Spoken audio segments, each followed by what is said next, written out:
What's going on, everybody, and welcome back to Johnny K Picks. And in this video, I'll be going over my full card picks and predictions along with the bets that I'm looking at so far for UFC Tampa, the last card of the year, Covington versus Buckley. Now, first things first, please hit that like button for me, subscribe if you are new, or if you just haven't yet, turn on those notifications so you know when I put out my videos, when we go live on Wednesday nights. Sometimes it might change when we do maybe some watch-alongs on Saturday. I'm not going to do one this time, but in the future, leave some comments below what fights you're looking forward to, how well you did at UFC 310, all that good stuff. And check out my Patreon, patreon.com/JohnnyKpicks. I put out all my early UFC content, my bets, NBA bets, NFL bets, all that good stuff as well. UFC cheat sheets, time prop parlay cheat sheets, betting cheat sheets. Also do UFC survivor pools, NFL survivor pools. Looks like there's going to be maybe 3 or 4 people left in the UFC survivor pool. So let's see if we can potentially start a new one beginning of the year. If not, it'll be shortly after that. I know that. So if you haven't joined, you can join for free. And you can also play along with the UFC Survivor Pool, or you can support $5.99 a month, and that would be fantastic. But yeah, UFC 310 was last night. It was awesome. There was some crazy scorecards. One in particular was the Gane decision. I did not think he won, but Pantoja did his thing. Knew that was going to happen. And then there was some other fun stuff happening. Van looked very good. Luque still has it, and Weidman. Who else? A couple of the older guys didn't look that great, so I think they're pretty much done. But yeah, I'm not going to go over all that stuff. We all saw it was fun, but let's jump right into UFC Tampa. But real quick before that, my picks, I ended up going 10-4, and my bets, I went minus 1.7 units, so barely lost a little bit. I think I lost my first 4 bets of the night, and I ended up winning my last 2, which were my biggest bets of the night. So I ended up breaking even. So hopefully we can end on a good note. And yeah, let's do it. UFC Tampa. We got 13 fights. The one biggest difference was Amanda Hebus and Mackenzie Dern. They rescheduled that fight, and I think it's going to be UFC 101 maybe next year. But either way, looks like I'm just looking now. They looks like they moved around things. So we're going to start with the first fight of the night, which is not on my first notes. I'll tell you that. So it's going to be a little bit before I find this. It's going to be Pereira Rodriguez versus Josephine Knudsen. Let me find that real quick. Like I said, okay. So Rodriguez, solid striker. She does have some okay power in her hands if she lands. Likes to push forward. She's very tough, very durable. She likes to be the bully, if you want to say. Pretty good takedowns, pretty good top control when she's on top. Her one red flag is her fight IQ and decision making, if you want to say. She lost to Carnelossi by disqualification because she literally headbutted Carnelossi like 4 times, and after she was warned like 2 or 3 times, she did it again. That's just stupid. So it is what it is. But other than that, I mean, she's not bad. She's not great. But we got Knudsen also. She's well-rounded, very good kickboxer, very good striking. She can wrestle and grapple. If she is taken down, her takedown defense isn't the greatest, and she can be held down. Not really a finisher. She does try to finish, but she's just not a finisher.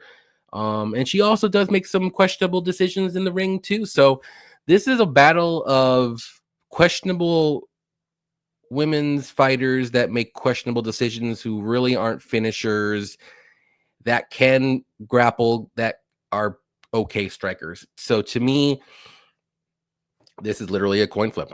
And I'm gonna lean Knudsen because I do think she is the better striker.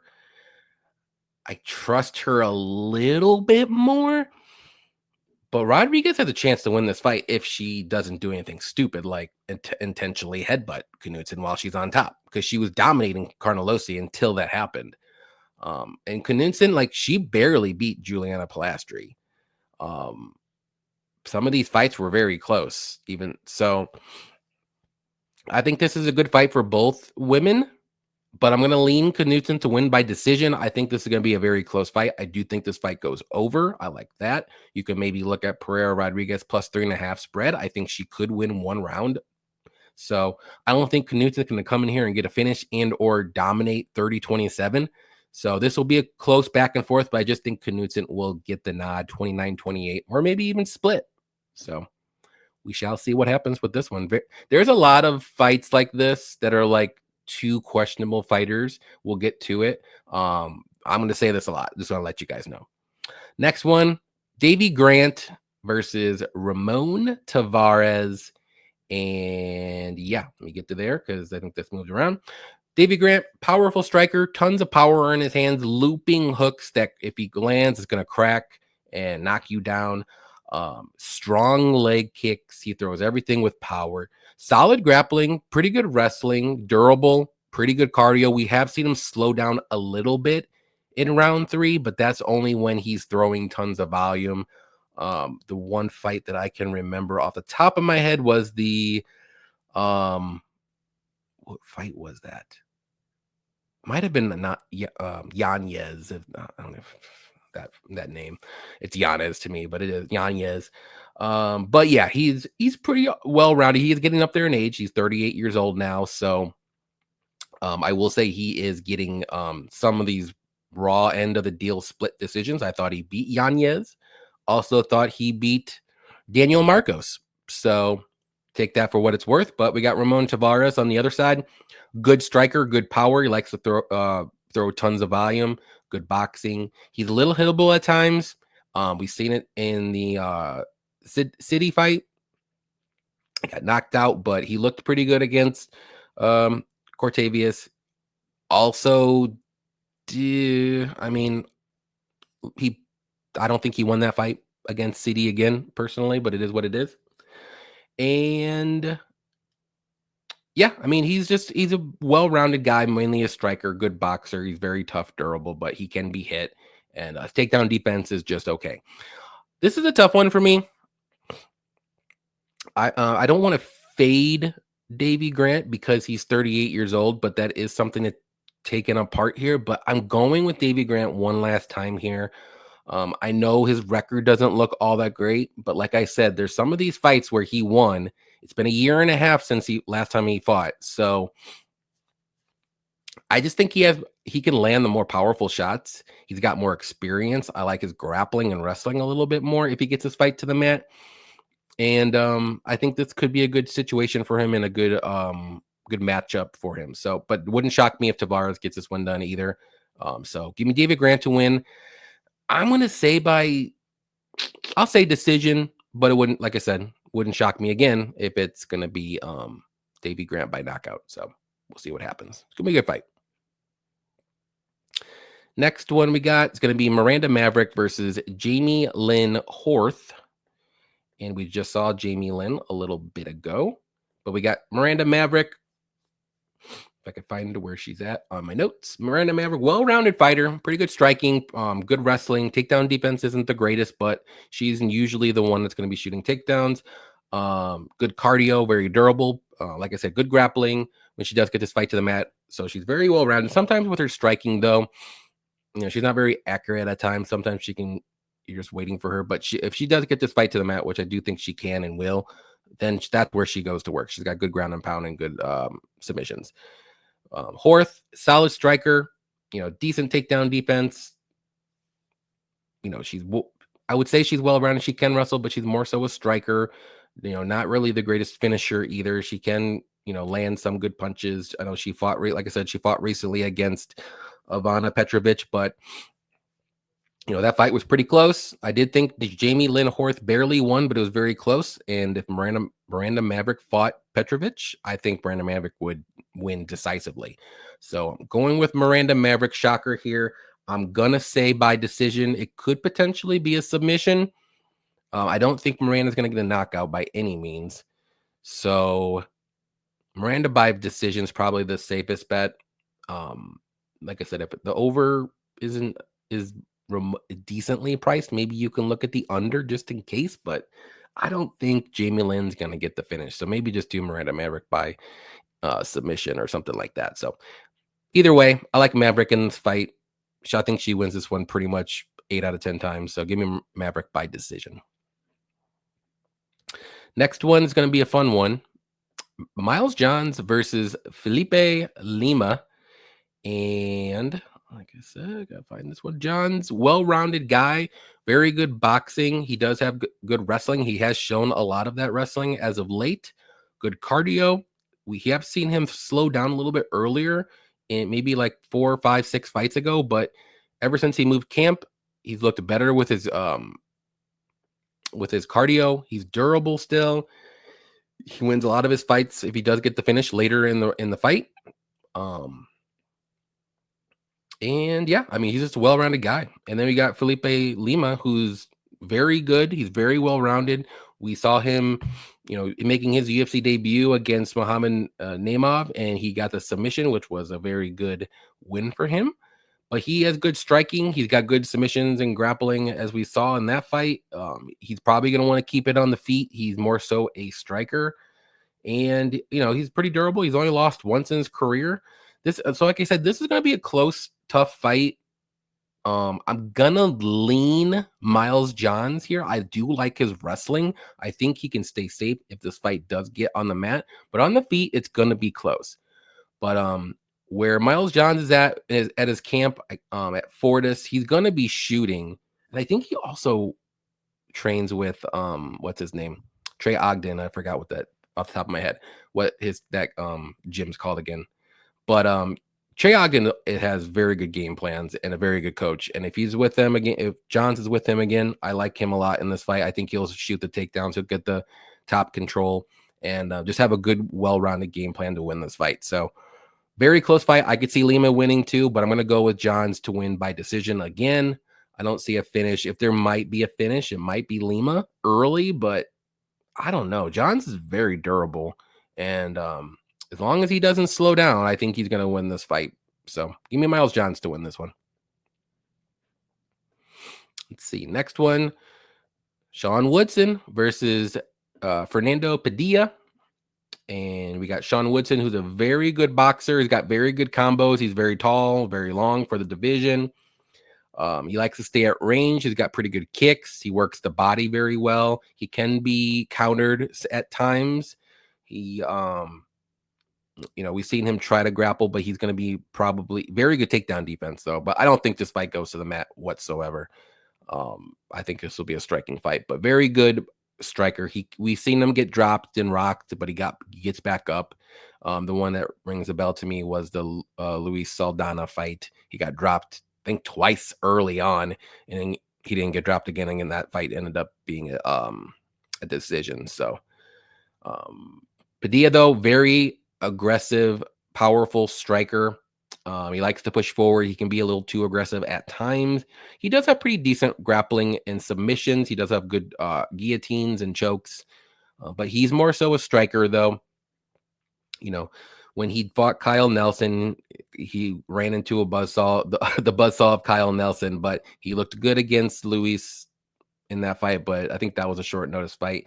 Looked good against Julian Erosa, but Julian Erosa doesn't really have a chin. So this is going to be a big step up for Fernando. Sean Woodson, I think he should win this fight. Honestly, I like this matchup for him. He just needs to be safe. You have to worry about the knockout shot, which I do think he'll be okay. And I think he's the better, more technical striker. And you just have to, like I said, he's not going to be the most powerful, and he's probably not going to get a finish. He likes to go to decision a lot, but got to go with Woodson here. I'm going to say by decision.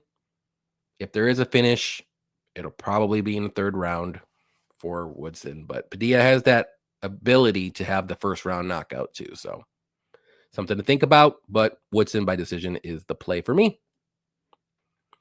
Next one, Drakkar Klose versus Joel Alvarez.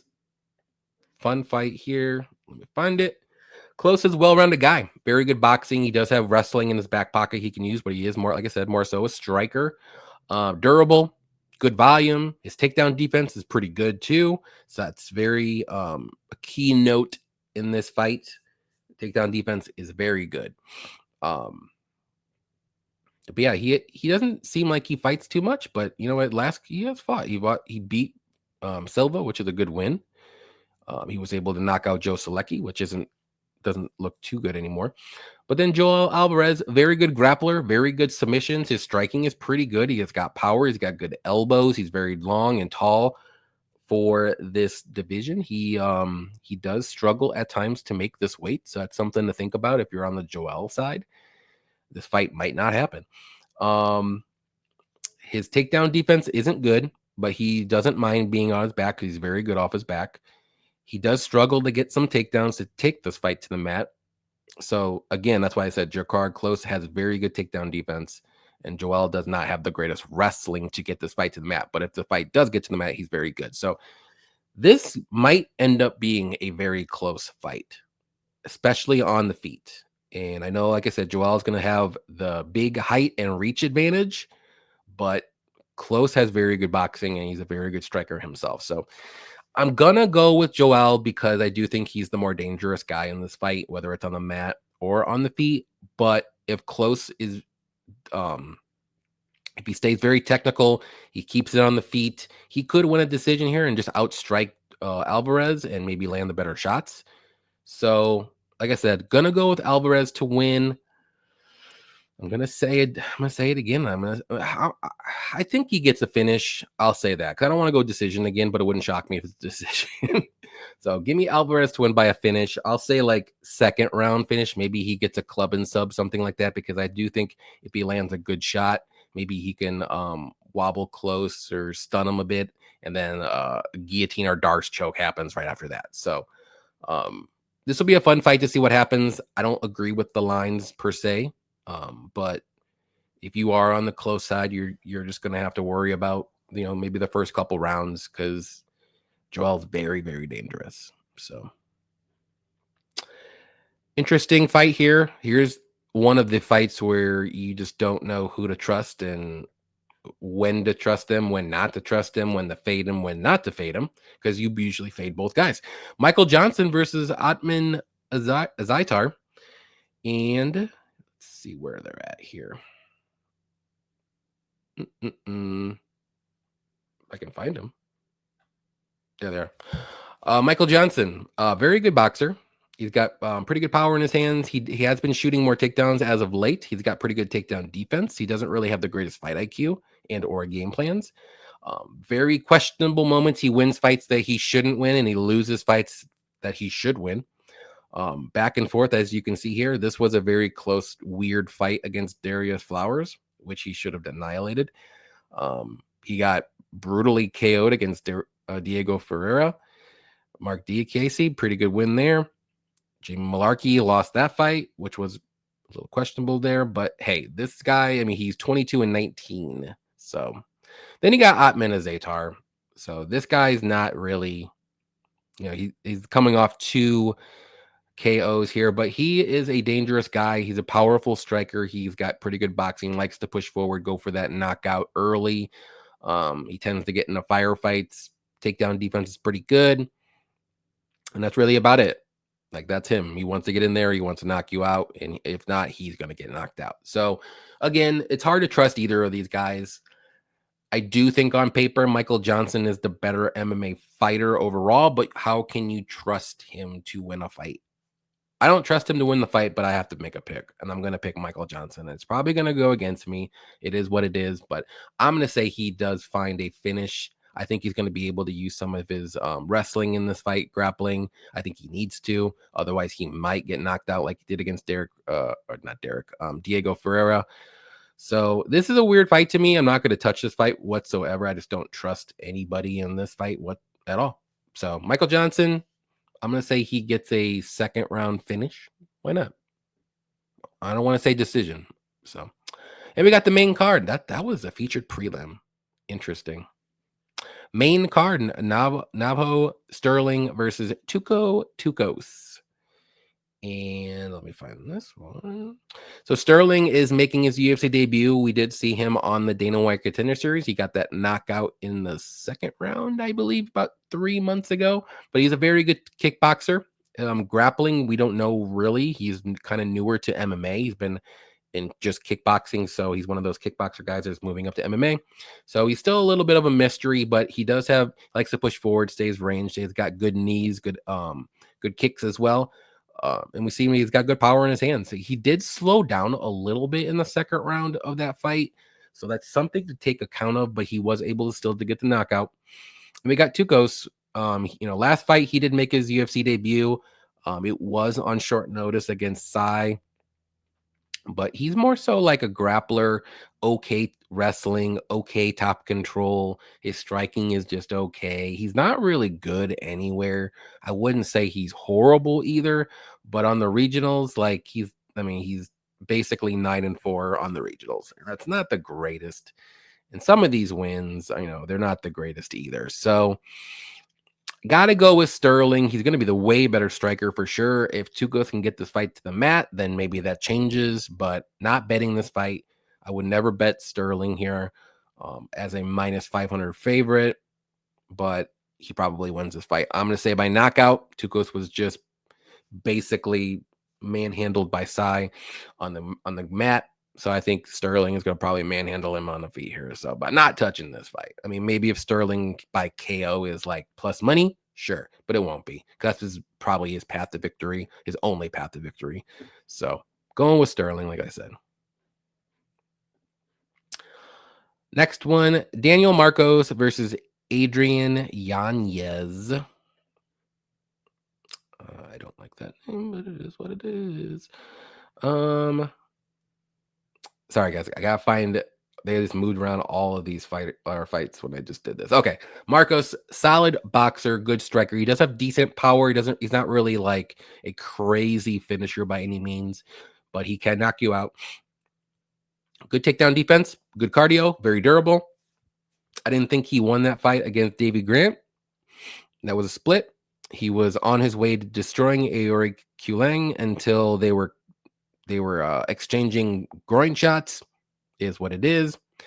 Castaneda fight. Castaneda didn't look good in that fight at all. So, but he's not going to take this fight to the mat. He does have good takedown defense. He's pretty durable. He's got good cardio. So he's probably going to keep it on the feet. And speaking of keeping it on the feet, Adrian Yanez, also very good boxer. He's got very good counters, quick hands, pretty durable. We did see him get knocked out against Jonathan Martinez, but that was leg kicks. He does not check leg kicks, so that's something to think about. He did get knocked out against Rob Font, but he tried to get into a firefight with a very good boxer himself, and he got knocked out, so that's not a good look. He did come back and looked very good against Vinicius Salvador. I do think Marcos is a little bit better than that, but yeah, I think this will be a very fun fight on the feet. I think someone is probably going to get knocked out, maybe, but there is a chance this fight goes to decision. So I think the better fighter. This is a very close fight, and you can make an argument for both. And I'm kind of going back and forth right now. I'm leaning Yanez because he has fought the better competition. He's not going to have to worry about leg kicks all that much this fight. He's not going to have to worry about a takedown. I think this is going to be pretty much a straightforward boxing fight. It just depends on who's going to be able to land the better shots, who has the better chin, who has the better cardio. I think they're both pretty on par, even though Marcos is undefeated. He's never been knocked out, but Yanez's boxing is very good. I think he has the quicker hands. I think he's got the better counters. Marcos might have a little bit more volume. So this is, like I said, very close boxing fight. I think this happens. I think it does go to decision. I think Yanez is going to have the better moments in this fight to win. So I know he's an underdog. Wouldn't mind it. Probably going to stay away from this fight, though. I've been having bad luck picking and or betting underdogs. So I'm going to go with Yanez, though. I think he gets this one done by a close decision. Speaking of guys who you can't trust again, Dustin Jacoby versus Vitor Petrino. Jacoby, very good kickboxer, good volume, likes to push forward, stay at range. He's a little hittable on the feet. He has been pretty durable as of late, but look at that. Knockout. Decision against Benefield, where he looked very bad. He did knock out Kennedy, which was weird. And then he's losing he should have won against Khalil Roundtree, but he's on the way down in my eyes. In the last fight against Dominic Reyes, he did not look good at all. And I'm wondering if he finally hit that plateau. But we got Vitor Petrino, another guy who's very hard to trust because he doesn't really maybe have the best fight IQ. But he's a very powerful striker. He's got good, powerful takedowns. Doesn't really have the greatest,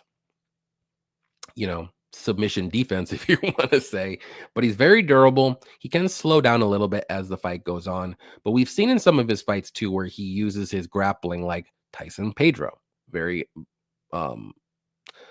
non-eventful fight where it was basically just grappling. He did that against Anton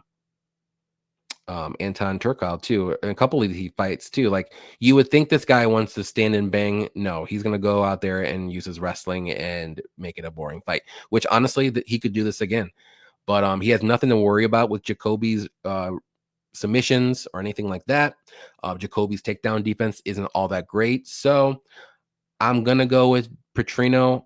I'm not very super confident because Petrino, we've seen he just makes bad fight IQ moments, and maybe that'll cost him the fight here. So I can see him getting a knockout too, because he's going to be the more dangerous striker. And I don't think Jacoby's path. I think Jacoby's path to victory only is going to be by decision and keeping this fight on the feet and just outvaluing him, valuing him.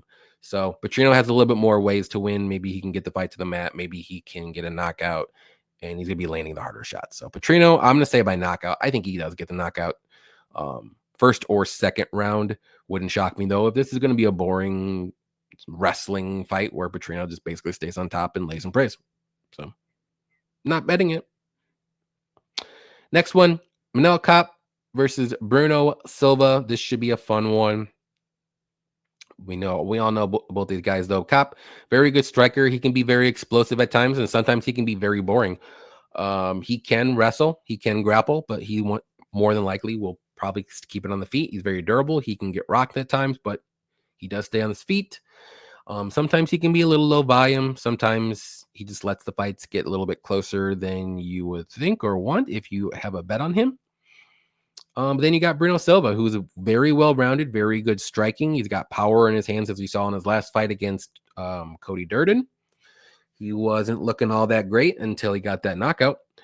But he does have good wrestling too. He does have good submissions, good grappling. He's very durable too. He's getting up there a little bit. He's 34, so nothing crazy. And this is going to be a close fight. If Silva can get this fight to the mat, we have seen Kape get taken down and controlled a little bit, but it was against Makayev, who's like very good wrestlers. Kape hasn't really fought really good wrestlers until then. Not to say Silva is, but he can. And if this fight plays out on the feet, you got to go with Kape. I think he's just the more technical striker, but you just worry about the volume. You worry if he's going to get not basically be who he is. Like, it's just hard to back him on certain fights. Like, sometimes he looks like a world beater, and sometimes he just looks like he's scared to fight. And Bruno, I know he's going to be pushing a pace. I know he's going to be one he's got good counters, obviously. So I don't know. I mean, I don't mind anybody taking a shot on Bruno. I think he's got a shot, but I think Kape wins by decision. It's probably going to be a close one, 29-28, one of those things, maybe even split. But if Kape comes to play or comes out to fight and does a normal Kape performance that you think that should happen, then he should win. But I don't know. This is a close fight. Odds are a little crazy to me. I think Bruno has a chance, maybe Bruno plus 3.5. I think he can win a round. I don't think Kape's going to be able to finish Bruno. Bruno, just to look real, he's only been knocked out once and submitted once, and Kape hasn't really been knocking out a lot of guys lately. He's decision. He did knock out Zalgis, but that was 3 years ago. And Ode Osborne with a crazy flying knee, and Ode doesn't really have the greatest chin, as we all know, and that was 3.5 years ago. So he's not really knocking out anybody, and he's in his prime of his career. So give me Kape to win by decision, but man, this could be a close fight. Co-main, interesting co-main. It's going to be Cub Swanson versus Billy Quarantillo. And let me get to my notes. Swanson, always a good striker, always good power in his hands. He can wrestle if need be, but he's probably going to keep it on the feet, likes to push forward, work the body. He's very tough. He is a little soft in the body, as we've seen a couple times in some of his fights. He's lost by like a liver kick and all that stuff. He has looked pretty good as of late. I know he's over 40. He's 41 years old. Honestly, I think one of these wins, I can't remember. I think it was the Andre Fili fight. I think he won that fight. I think, and I even had a Fili bet, I believe. So I don't know. I don't know what's going to happen here with that. I don't know if that's going to, give him a little bit more motivation to win. Maybe he's want to show something to prove here. But we got Billy Q, who's been looking like he's going down a little bit. I've never seen Billy Q look as bad as he did against Zalal. But Zalal's really good, as we all know. But it just didn't look like himself. I don't know if something was up with him. But he's a well-rounded guy himself. He's got solid striking, very high volume. He does like to push a pace. That's how he usually wins. He just out cardios you. He does have good grappling if this fight does get to the mat. He is pretty durable. He can be very hittable though at times too, but he does throw out more volume to make up for that. So this fight I do think can play out very close. I think Swanson is going to be the harder hitter. I think he can land some very good shots on Billy early, but if this fight extends, obviously it might lean towards the Billy Q side. We've seen both these guys kind of on their downward trajectory. We got Cub Swanson, he's 41 years old. So, man, this fight, another close fight. I can see Swanson winning this fight. So I'm going to lean Billy, though. I just think the longer the fight goes, I think it does going to favor Billy. I've seen Cub Swanson slow down a little bit in some of his fights. He is at featherweight again, so that does help out. I know he tried the bantamweight. It didn't really work out too well. This fight's probably going to go to decision. I think Swanson has a very good chance to win this fight, but I'm going to go with Billy Q ever so slightly. I just think he's going to land more volume. Maybe out cardio him in the third round. It's just hard to trust 40-year-olds nowadays. I tried last time and it didn't work out. Christopher Weidman looked very good in the first round, and then he just died in the second round. I'm not saying Cub Swanson's going to do that, but that's what I'm trying to say. It's tough to back 40-year-olds now. Maybe even 38-year-olds or higher. And I know I'm backing Davey Grant. He's 38, but I still think he has a little bit left in the tank in that fight. But anyways, give me Billy Q to win by decision. It's going to be very close, though. Very, very close. And we got the main event of Colby Covington versus Joaquin Buckley. And a note is I feel like Colby Covington hasn't fought in forever, even though it's only been a year. But before that, it was like almost. So he's fought once in this will be the once in 3 years. It's crazy. 36 years old. Anyways, Colby Covington's a very good wrestler. He's got very good takedowns. He does have good cardio. He's durable. His striking is meh, but that's not his game plan. His game plan is going to try to wrestle you down, get this fight to the mat, and then just outwork you like that. And then this fight is 5 rounds, so that does favor him. Buckley, very powerful, explosive guy. Good striking, good kicks. He does have some wrestling in his back pocket. Cardio is pretty decent. I'm very interested to see how his cardio holds up if this fight does get into the championship rounds, though. But he's always dangerous. He got a good win against Wonder Boy, even though I thought Wonder Boy was winning 2-0, and then he came back and got the round 3 knockout. He got the early knockout against Ruzaboyev. He got a knockout against Vicente Luque, which Vicente Luque looked like I'd never seen Vicente Luque look that bad. And then now look at him. He looked great against Grimbo, but that was a huge step down. And then, so this is a big step up for Buckley. And I think Covington's not old Covington, but it's still a step up.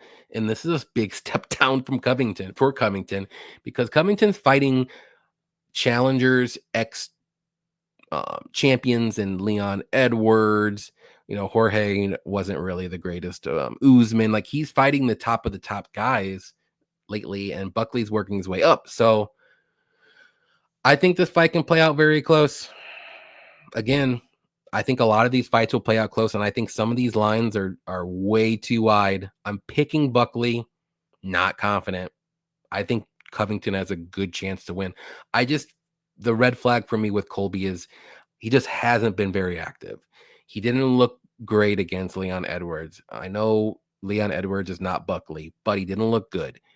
Buckley has been looking good. He didn't look great against Wonder Boy, though, in the first 2 rounds, but this is a whole different demon. So Buckley will have the better striking for sure. It's going to be way more dangerous on the feet. So interesting fight. Gonna lean Buckley. I don't know how he wins, though. To be honest, I don't know if he's gonna win a decision. It's 5 rounds. I'll go with decision, but maybe he lands a shot early because I don't know. A lot of these fights, I just don't know. These are very tough fights. This card, they're ending with a lot of very close fights that the lines do not match up with. I'm gonna say Buckley by KO. Screw it. Let's go. All right. That is it. 13 fights for UFC Tampa. Like I said, this is the last card of the year.